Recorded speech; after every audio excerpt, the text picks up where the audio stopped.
بسم الله الرحمن الرحيم الحمد لله رب العالمين والصلاة والسلام على أشرف المرسلين سيدنا محمد وعلى آله وصحبه أجمعين. أما بعد. السلام عليكم ورحمة الله وبركاته. Donc on va Inch'Allah entamer une série de cours sur le jeûne, en particulier le jeûne du Ramadan, car on n'est pas loin du mois de Ramadan, Inch'Allah. Et donc il est essentiel qu'on puisse savoir comment appréhender ce mois béni, comment entreprendre le jeûne et quelles sont ses finalités et comment pratiquer ce pilier de l'islam, le quatrième pilier, qui est donc le jeûne du mois de Ramadan. Le jeûne, sa définition, en fait, c'est le fait de s'abstenir de manger, de boire, de se livrer à des actes charnels, du lever du jour, hein, de l'aube, jusqu'au coucher du soleil. Voilà la définition de ce que c'est que le jeûne en général, que ce soit du mois de Ramadan ou en dehors du mois de Ramadan. Car il n'y a pas que le jeûne du mois de Ramadan dans l'islam. Bon, le jeûne du mois de Ramadan, effectivement, est un pilier de l'islam. Les cinq piliers de l'islam qu'on a vus, c'est donc l'attestation de foi, c'est la pratique de la prière, l'accomplissement de la prière, c'est l'acquittement de l'aumône légale, qui est la zakat, et le jeûne du mois de Ramadan et le pèlerinage. Le pèlerinage pour ceux qui en ont les moyens. Alors, le jeûne du mois de Ramadan, effectivement, eh ben, il répond à la même chose. Voilà. Le jeûne du mois de Ramadan a des finalités. La première finalité, du point de vue médical, et il y a consensus que le jeûne est quelque chose de très bénéfique pour la santé. Euh, Bien sûr, quand on peut le pratiquer. Cela dit, il y a aussi d'autres finalités, des finalités spirituelles, religieuses. La première finalité spirituelle, c'est le fait de sentir la faim et la soif. Aujourd'hui, il y a des millions de personnes qui n'ont pas accès à la nourriture. Et nous, donc dans les pays occidentaux en général, ou même dans les pays musulmans en général, on a accès à la nourriture, on a accès à l'eau potable, chose qui n'est pas évidente dans d'autres pays, d'autres endroits dans le monde. Et le fait de jeûner, ça nous fait penser, en fait, que, que le bienfait, que ce bienfait d'Allah subhanahu wa ta'ala de pouvoir manger, se nourrir à sa faim, même plus que sa faim, d'avoir accès à l'eau, H24, devrait nous faire penser que nous sommes des privilégiés. Et donc remercier Allah subhanahu wa ta'ala pour ses bienfaits et penser aux autres, chose que ne fait pas la majorité des êtres humains aujourd'hui. Penser aux autres. Il y a vraiment des endroits dans le monde où les gens, les enfants n'ont pas accès à la nourriture, n'ont pas accès à l'eau potable. Donc, et nous, comme j'ai dit, nous avons ça à portée de main et nous ne sommes pas conscients de ça. Le mois de Ramadan, le fait de jeûner nous fait penser à ce privilège et on remercie Allah subhanahu wa ta'ala pour ses bienfaits et aussi ça nous incite à penser aux autres. Ça nous incite à penser aux autres et à agir aussi pour les autres. Car durant le mois de Ramadan, bien sûr, c'est une tradition du prophète sallallahu alayhi wa sallam, c'est une sunna que de nourrir les autres, d'offrir à manger aux autres. Et effectivement, les musulmans pendant ce mois le font en général. Le font, ils pensent aux autres et ils offrent à manger aux autres. Bien sûr qu'il faut le faire toute l'année, pas uniquement le mois de Ramadan, mais le fait de l'initier durant le mois de Ramadan, ça ça peut porter, pousser à le faire durant les autres mois. Et ça, c'est un des enseignements, justement, du mois de Ramadan. Alors, les autres finalités du mois de Ramadan sont aussi spirituelles. le fait de jeûner, de s'éloigner de tous les envies, les désirs qu'on a au quotidien, le fait de manger, de chercher à bien manger, des choses qu'on aime, de boire, etc., ça distrait notre esprit. Ça distrait notre esprit et en fait, on ne pense qu'à ça en général. Voilà, en général, les gens ne pensent qu'à ça.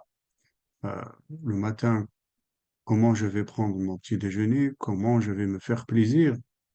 À midi, pareil, comment je vais me faire plaisir, qu'est-ce que je vais manger, où je vais manger. Le soir, pareil, ça occupe notre esprit.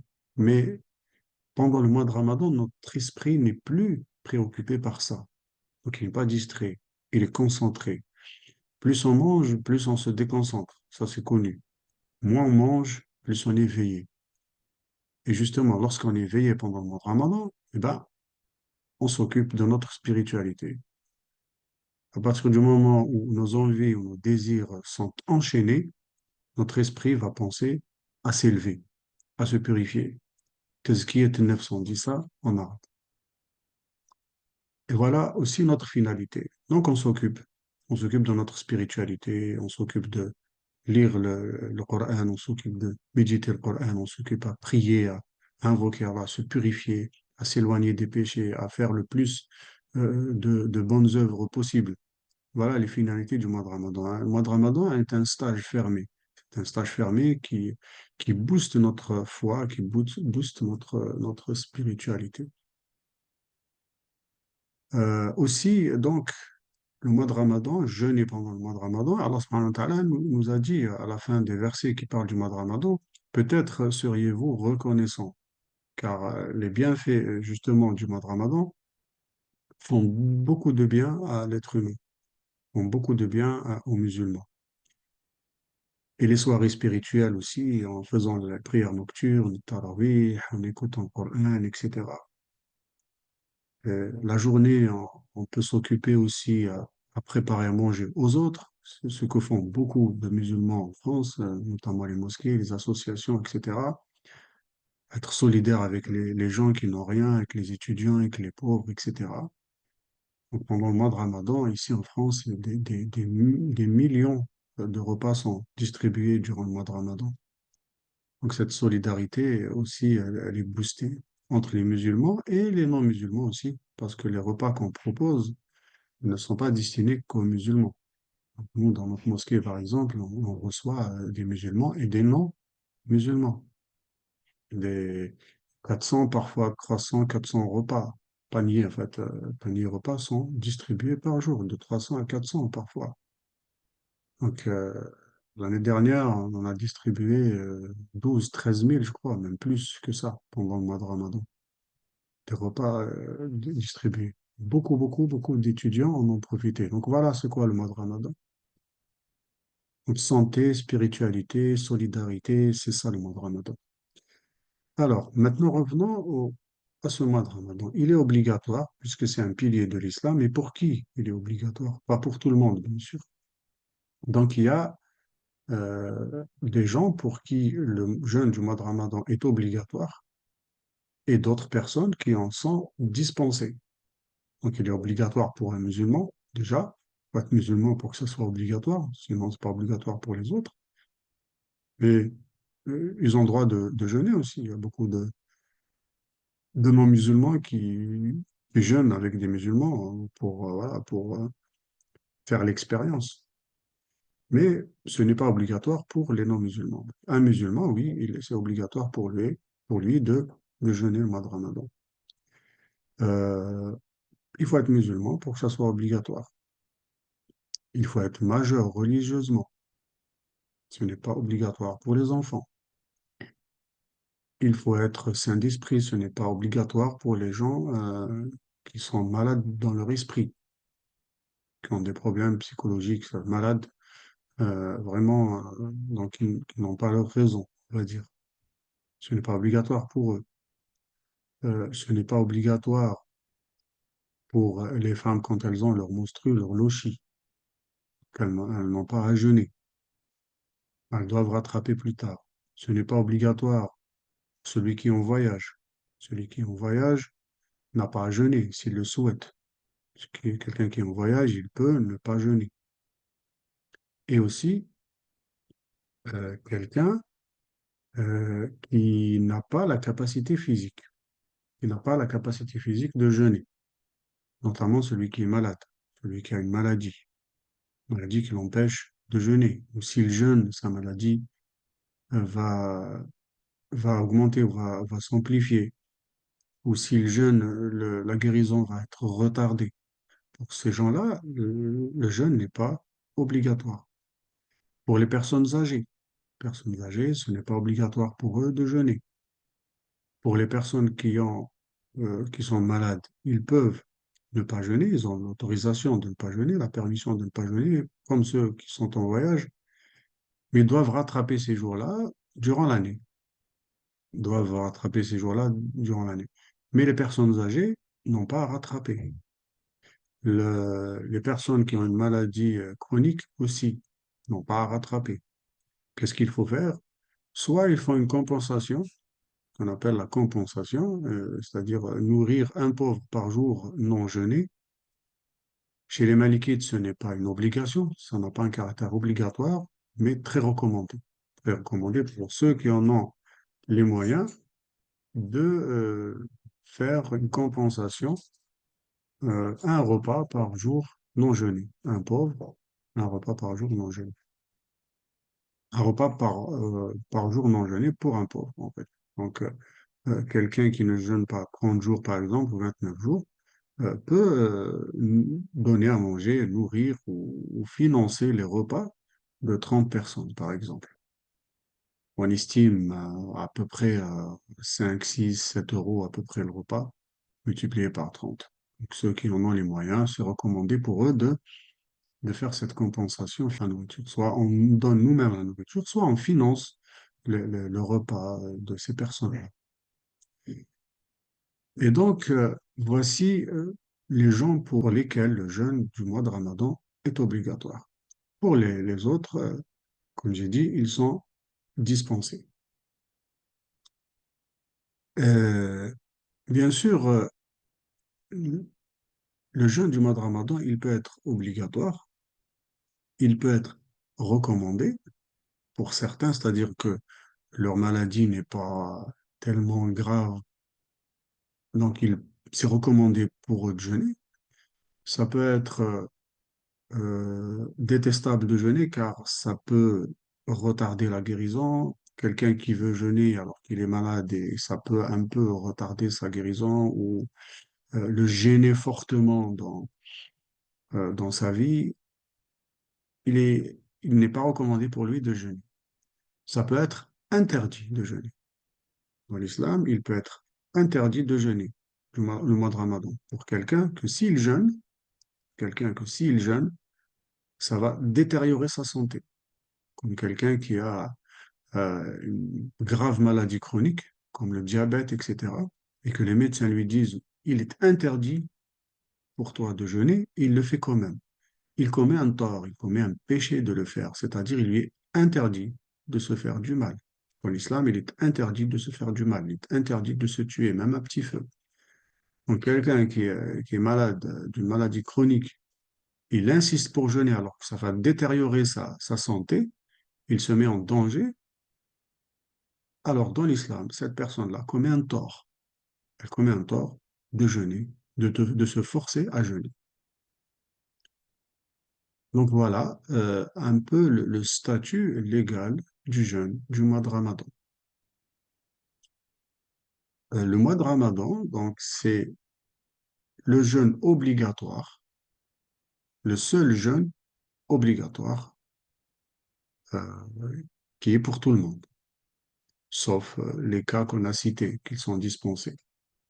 Il y a d'autres jeûnes obligatoires dans l'islam. Il n'y a pas que le mois de Ramadan. Il y a ce qu'on appelle le kafarat, c'est-à-dire les gens qui commettent des choses et qui doivent jeûner. Par exemple, ceux qui ont un rapport charnel pendant la journée du mois de Ramadan, volontairement, ils doivent faire cette compensation. Cette compensation, elle est sur plusieurs niveaux. Premier niveau, c'est libérer un esclave. Il n'y a plus d'esclaves aujourd'hui, on ne peut pas libérer un esclave. Deuxième niveau, c'est jeûner 2 mois successifs. Jeûner 2 mois successifs. Donc ça devient un jeûne obligatoire pour celui qui peut le faire, c'est-à-dire qui a la capacité physique de le faire. Ça devient un jeûne obligatoire. Le fait de tuer quelqu'un par erreur, pareil. Jeûner 2 mois successifs, c'est un jeûne obligatoire.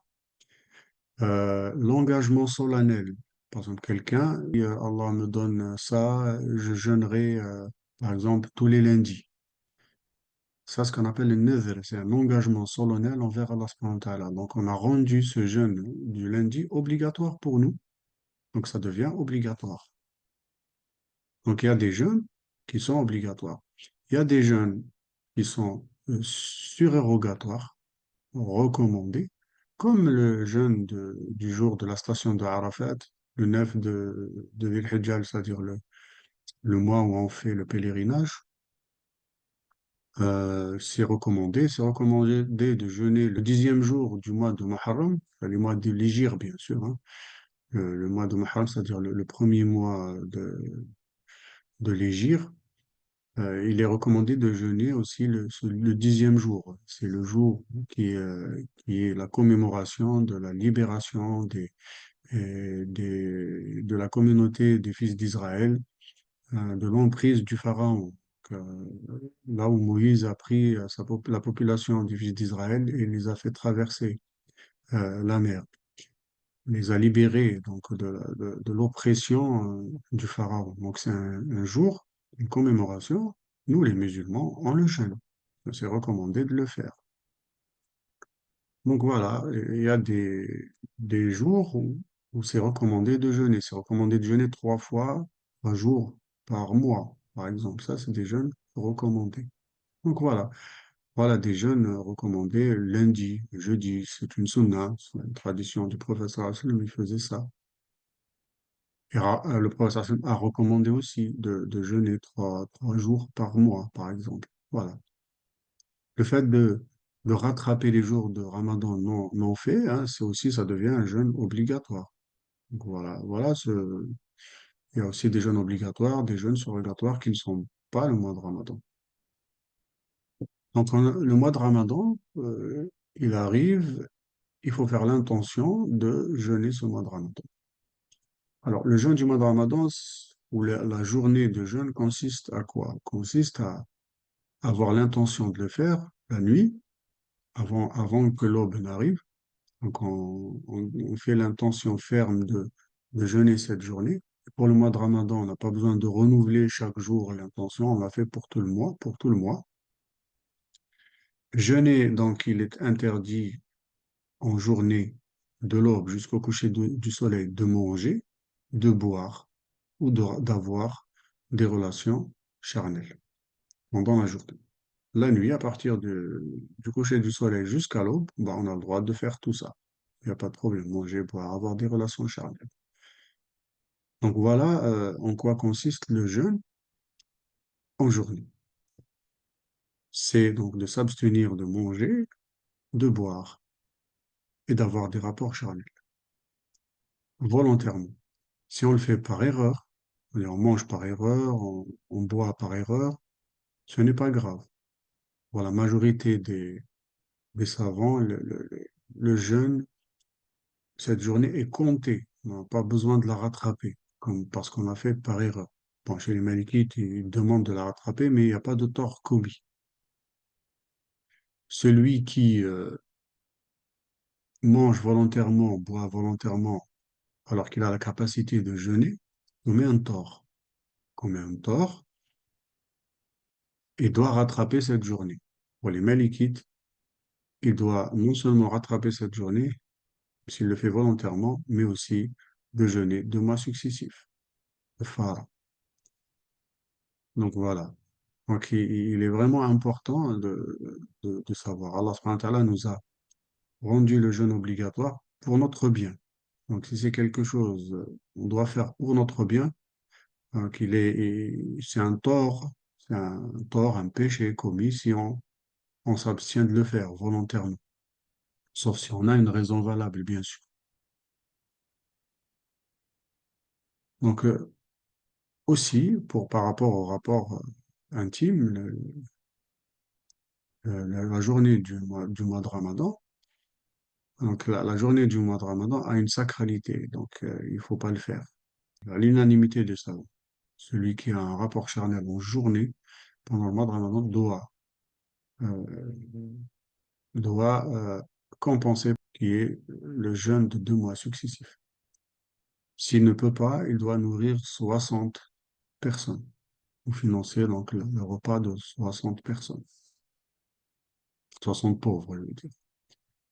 Donc voilà un peu les conditions du mois du jeûne dans la journée du mois de Ramadan.